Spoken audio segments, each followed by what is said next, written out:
संस्कृत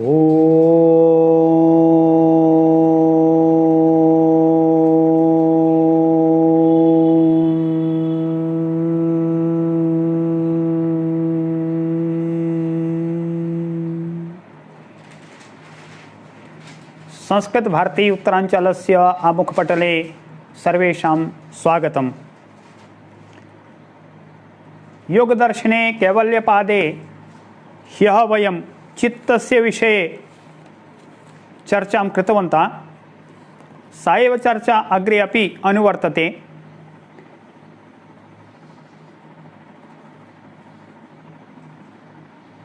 केचन क्षणिकवादिनः सन्ति।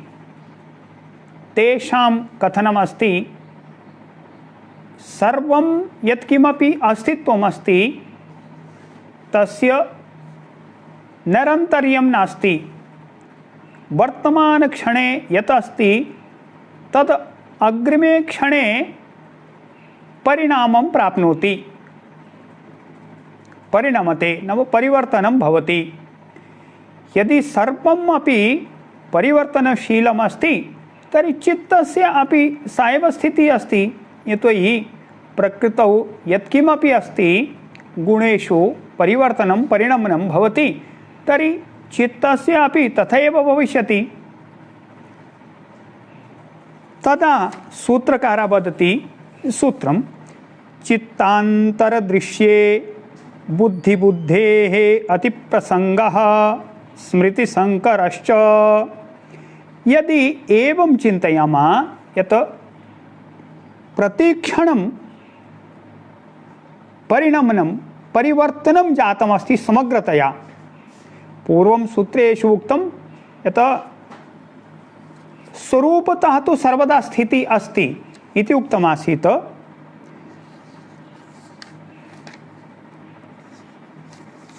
यदि क्षणिकवादिनां मतं अंगीकुर्मः तदा ते वदन्ति वर्तमानक्षणस्य चित्तं यत् अस्ति तस्य ज्ञानम् अनन्तरक्षणे उत्पन्नस्य चित्तस्य अन्तः भवति। नाम उत्तरवर्ती चित्तमस्ति, पूर्ववर्तिनः चित्तस्य ज्ञानं करोति, चित्तस्यापि तत् वृत्तीनाम् अपि ज्ञानम् उत्तरवर्ती चित्ते भवति। सूत्रकारस्य शब्दः एतस्य कृते अस्ति बुद्धिबुद्धः। यः बुद्धिं जानाति तादृशं चित्तं बुद्धिबुद्धं। यदि एतत् मतम् अङ्गीकुर्मः तदावति तेन बुद्धिबुद्धेः अतिप्रसंगः भविष्यति। कथम् अतिप्रसंगः? वर्तमानक्षणस्य चित्तमस्ति तत् पूर्वचित्तस्य ज्ञाता अस्ति, उत्तरवर्ती चित्तमस्ति वर्तमानक्षणस्य ज्ञाता भविष्यति, ततः उत्तरवर्ती अस्ति तस्य ज्ञाता भविष्यति। एवं क्रमशः अग्रे अग्रे अग्रे अग्रे अग्रे अग्रे अन्ततो गत्वा अंतिमं चित्तमस्ति तस्य ज्ञाता कः भविष्यति इति अतिप्रसंगः। स्मृतिसंकरः अपि भविष्यति। उत्तरवर्ती चित्तमस्ति पूर्वक्षणस्य चित्तविषयकं ज्ञानं करिष्यति, तत्र स्थितानां वृत्तीनां ज्ञानं करिष्यति। ततः उत्तरवर्ती चित्तमस्ति ततः पूर्ववर्तीनां चित्तानाम् अपि ज्ञानं करिष्यति, तथा च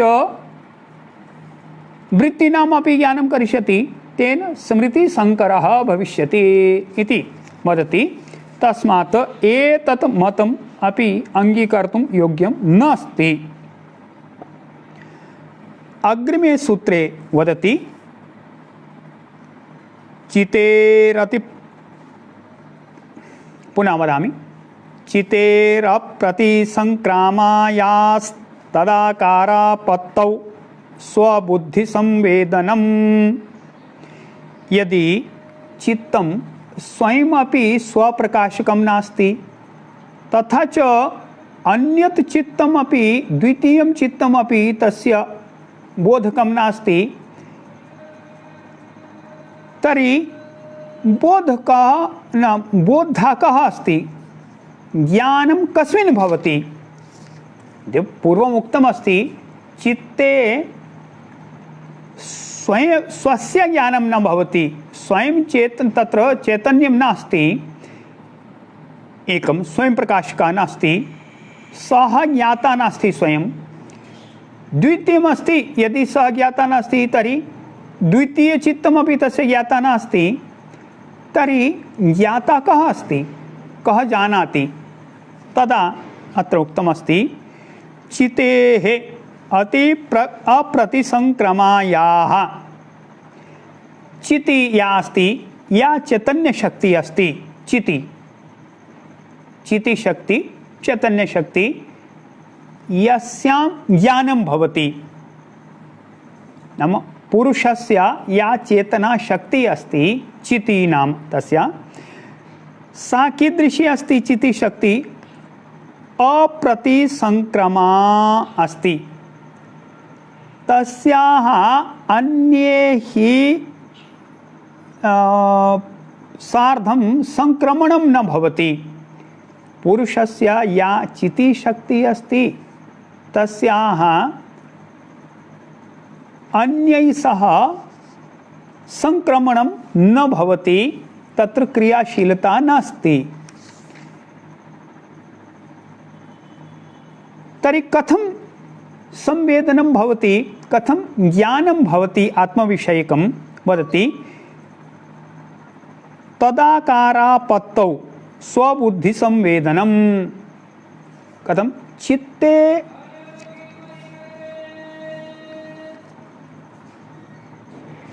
दृश्यस्यापि छाया आगच्छति, तथा च चिति शक्तेः अपि छाया आगच्छति, तदाकारं भवति चित्तम्। कीदृशं तदाकारं भवति? तस्मिन् चित्ते दृश्यस्य अपि आकारः आगच्छति, द्रष्टुः अपि आकारः आगच्छति। यथा वयं किमपि दर्पणं स्वीकुर्मः, दर्पणं समक्षे स्थापयामः, तस्मिन् दर्पणे दृश्यस्य अपि छाया आगच्छति, द्रष्टुः अपि छाया आगच्छति। तादृशं चित्तस्य स्थितिः भवति यदा तदाकारापत्तिः भवति, दृश्यस्यापि द्रष्टुः अपि आत्मनः अपि या चितिशक्ति अस्ति तस्या अपि छाया आगच्छति, तदा स्वस्य विषयकं ज्ञानम् अपि भवति। एवं सूत्रद्वयम् उक्तमस्ति। प्रथमं क्षणिकम् अपि नास्ति, वर्तमान क्षणस्य चित्तं पूर्ववर्ती क्षणस्य चित्तस्य ज्ञानं करोति इति अपि नास्ति, तथा च चित्तं स्वयमपि द्रष्टा नास्ति। तर्हि कथं द्रष्टुः ज्ञानं कथं भवति? चितिशक्ति कथं जानाति आत्मानं वदति। यद्यपि सा चितिशक्ति अप्रतिसंक्रमा अस्ति, तथापि यदा चित्ते तस्य उपरक्ति भवति, तस्य छवि भवति, तदा स्वविषयकं ज्ञानं भवति इति। अग्रिमे सूत्रे वदति दृष्टि दृश्ययोपरक्तं चित्तं सर्वार्थं। यदा चित्तं दृष्टोपरक्तं भवति, द्रष्टोपरक्तं भवति, तथा च दृश्योपरक्तं भवति, तस्मिन् चित्ते द्रष्टुः अपि उपरागः भवति, नाम तस्याः अपि छाया आगच्छति, तथा च दृश्यस्य अपि छाया आगच्छति, तदा चित्तं सर्वार्थं भवति। तदा सर्वमपि तत्र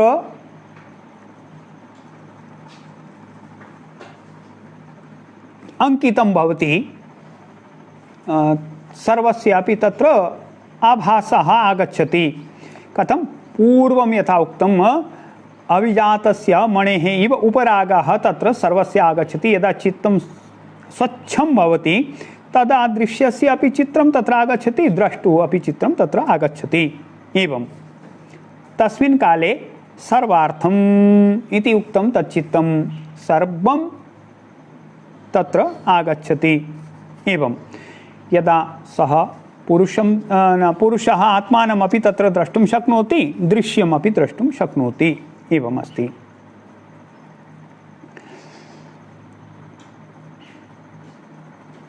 अग्रे अग्रिमं सूत्रम् इतोपि वदति, तदसंख्येयवासनाभिश्चित्रमपि परार्थं संहत्यकारित्वात्।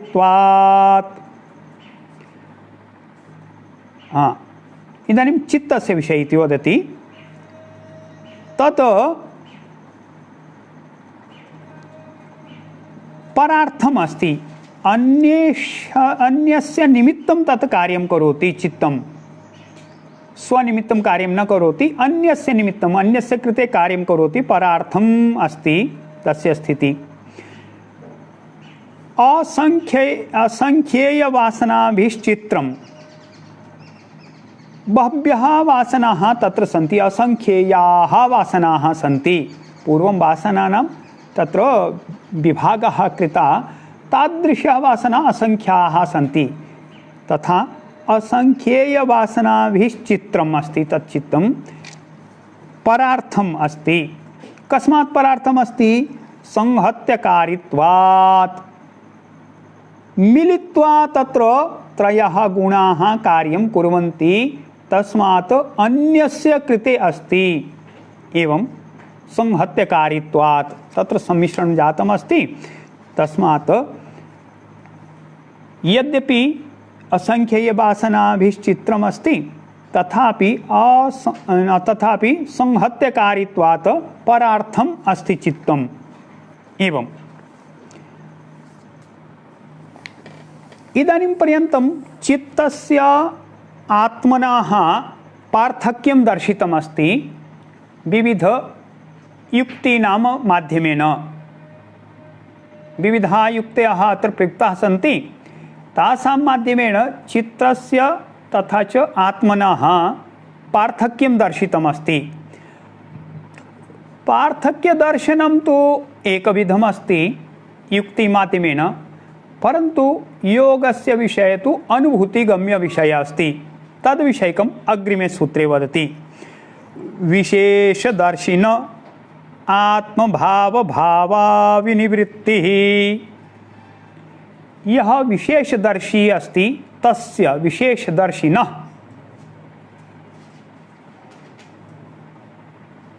कथं विशेषदर्शी अस्ति? यः समाधिमाध्यमेन एतस्य विशिष्टं दर्शनं करोति। पूर्वमपि प्रातिभं ज्ञानं विवेकख्याति इत्यादिकम् एतत् सर्वं वर्णितम् अस्ति।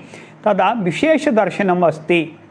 तादृशः विशेषदर्शी यः अस्ति तस्य विशेषदर्शिनः किं भवति? विशेषदर्शिनः आत्मभावभावना विनिवृत्तिः। तस्य आत्मभावभावना अपि निवृत्ता भवति, पूर्णतया समाप्ता भवति। कथमेषा आत्मभावभावना? वयं संसारे तिष्ठामः, ये साधकाः सन्ति तेषां साधनास्तरः क्रमशः वर्धमाना भवति, तथापि तेषाम् आत्मज्ञानस्य जिज्ञासा तेषु भवति एव। जगद्गुरु शंकराचार्यजी वदति, कथं चिन्तनं करणीयमस्ति साधकेन। कोस्त्वं को अहं कुतः आयाता, का मे जननी, को मे त्राता इत्यादिकं। तर्हि एषा भावना साधकस्य भवति। अहं कः अस्मि, आत्मानं ज्ञातुं तस्य जिज्ञासा भवति। सूत्रकारः वदति, विशेषदर्शिनः सा जिज्ञासा अपि समाप्ता भवति, ततः अपि निवृत्ति भवति। सः ज्ञातवान् अहं कः अस्मि। इदानीं पर्यन्तं युक्ति माध्यमेन बहुविध ज्ञातुं प्रयत्नं कुर्मः। यदा तत्र विशेष दर्शनं भवति तदा आत्मभाव भावना विनिवृत्ति भवति इति अस्ति।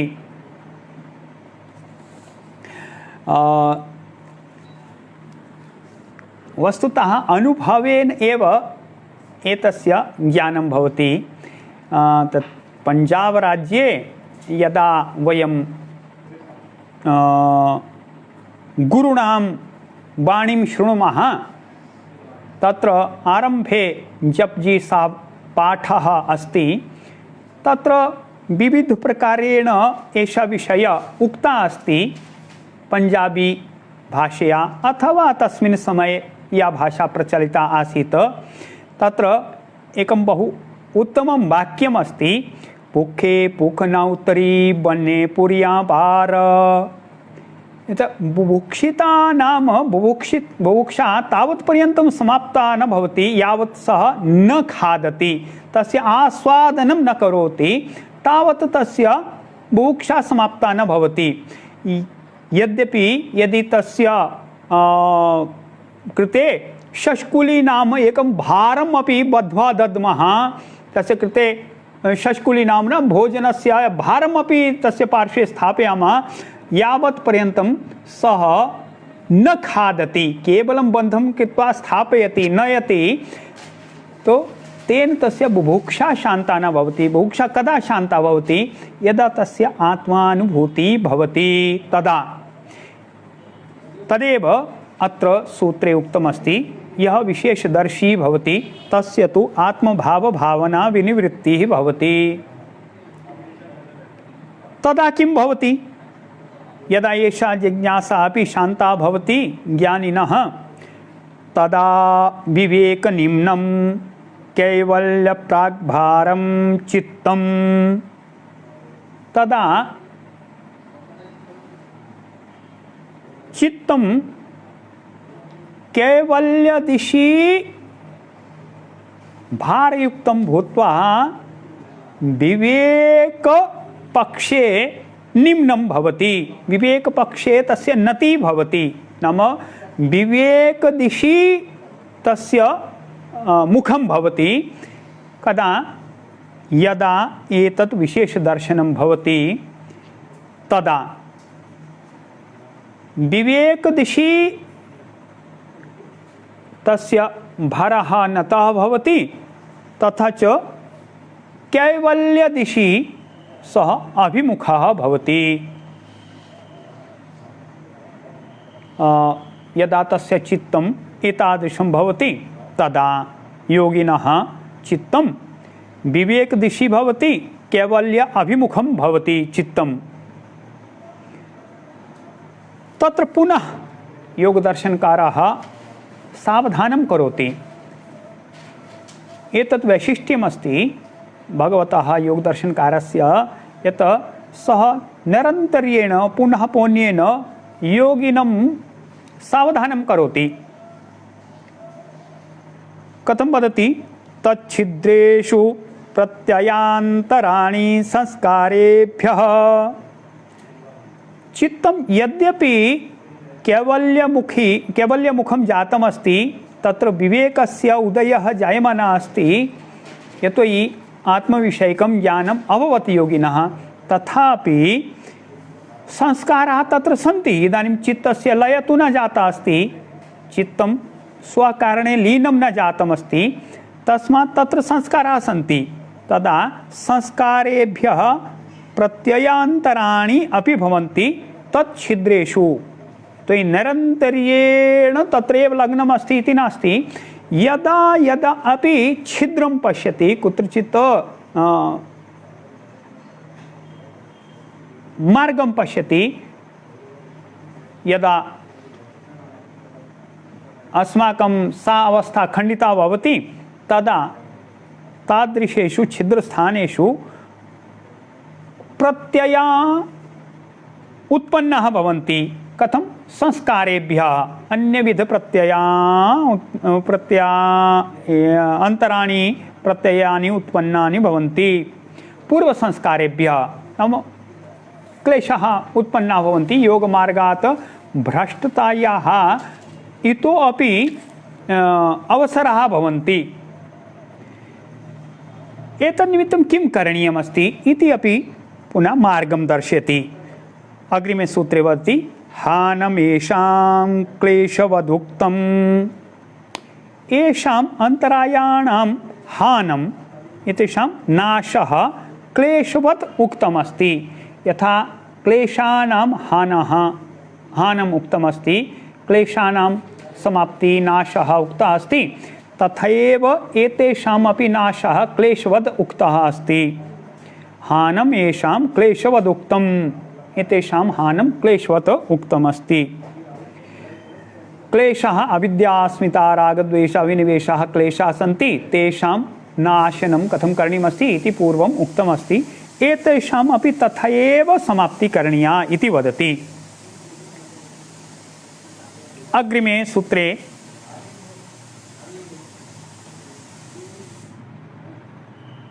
पुनः पूर्वक्रमम् अनुवर्तयति सूत्रकारः।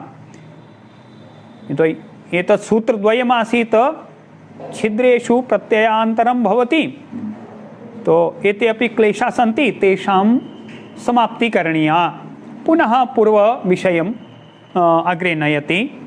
यथा योगिनः यदा आत्मज्ञानं भवति तदा किं भवति तदा वदति प्रसंख्यानेऽप्यकुसीदस्य सर्वथा विवेकख्यातेर्धर्ममेघः समाधिः।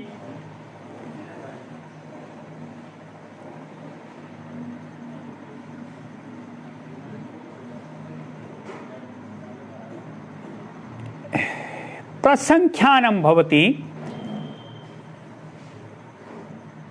तत्र महत्त्वम् इति गुणगानं वैशिष्ट्यं यदा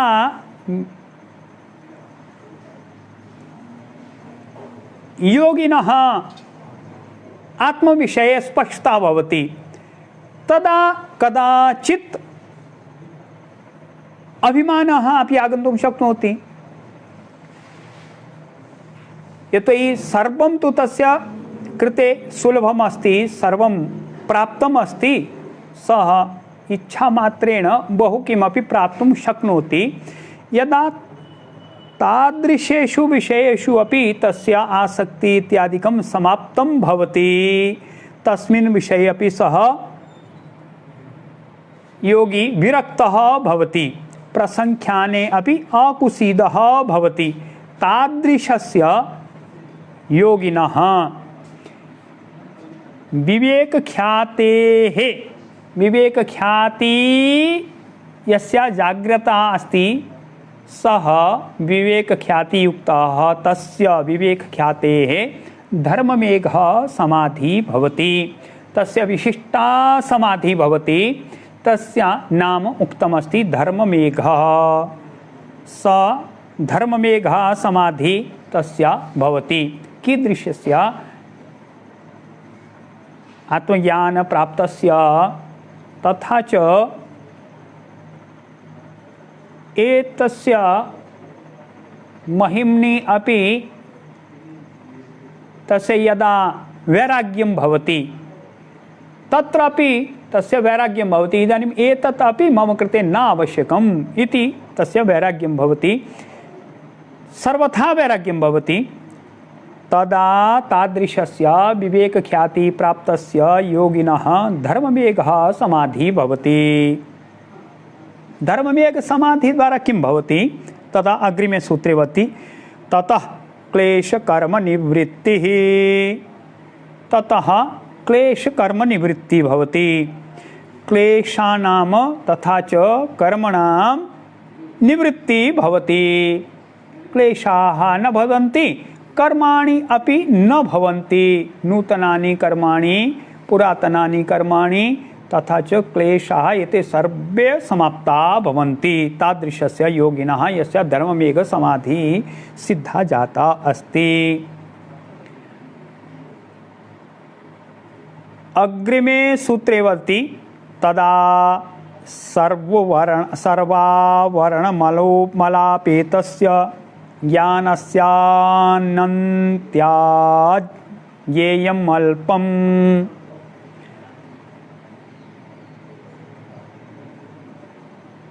तदा तस्याम् अवस्थायां सर्वावरणमलापेतस्य ज्ञानस्य, सर्व आवरण मल अपेतस्य,